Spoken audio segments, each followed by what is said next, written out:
to sugar, we need to get rid of the sugar, absolutely. Now, we must not forget dementia. Okay, some of you understood what I was talking about. We must not forget dementia. Okay, I can hear one person, they've understood.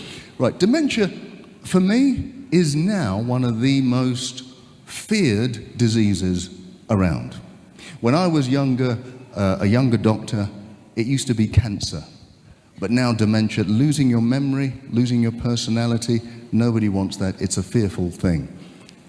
The good news is, and there is good news about dementia, it is a lifestyle disease.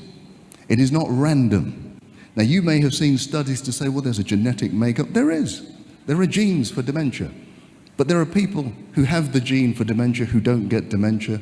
There are people who don't have the gene for dementia who get dementia. The biggest factors are lifestyle factors.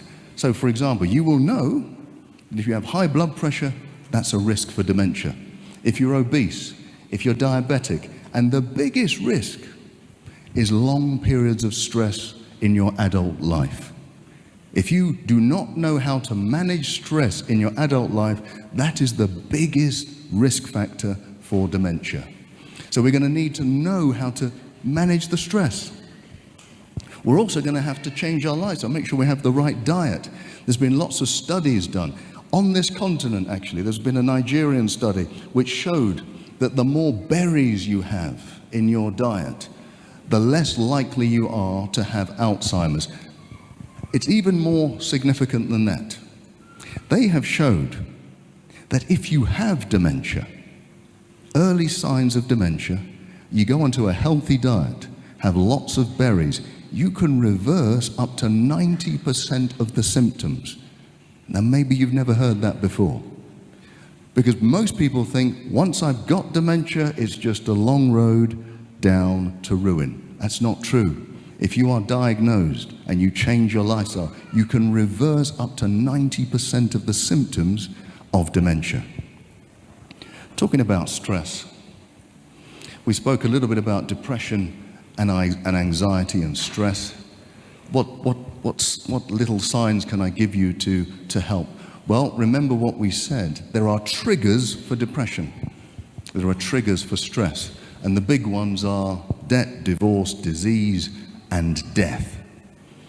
Now, we can't avoid some of them, but when they come to us, the best thing to do is to not hide away and keep it to yourself. The best thing to do is to get help quickly. The quicker we get help, the quicker we understand that we're not alone, that other people are going through exactly the same thing, the quicker we can cure ourselves or head off depression. What else do we need to do? If you're depressed, you might find it difficult, but one of the ways to break that cycle of depression is to get into some physical activity, whether it's going for a walk, a run, a swim, whatever. Maybe you need somebody to encourage you to do it, but it will break that cycle of depression quicker than just about anything. The next thing you can do is do something, even if it's small, for somebody else. That sounds strange. You're depressed. Why am I going to do something for somebody else? Well, we have shown through scientific endeavor that by doing even a small thing for someone else, it takes your mind off of yourself. And that can break that cycle of that spiral of self-thought.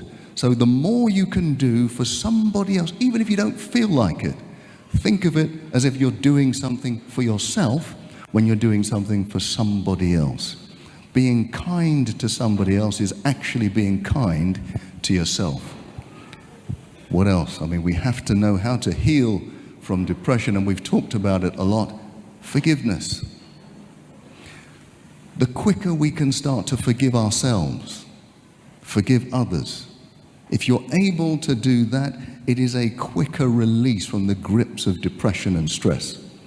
Every study I've seen in the last 10 years has an element of letting go of past trauma, of past hurt. The quicker we're able to do that, the greater the chance we're going to be free from depression. And we want to be free from depression. Because in fact, even at the heart of most of these diseases that I've been talking about is a level of stress. Stress makes every disease worse. It doesn't improve one disease. Right, so in fact, we know that disease is what? Dis-ease. So if we want to get rid of disease, we're going to have to start to be at ease with ourselves. We can only do that if we learn to forgive, if we learn to let go, and if we learn to look forward and stop looking back.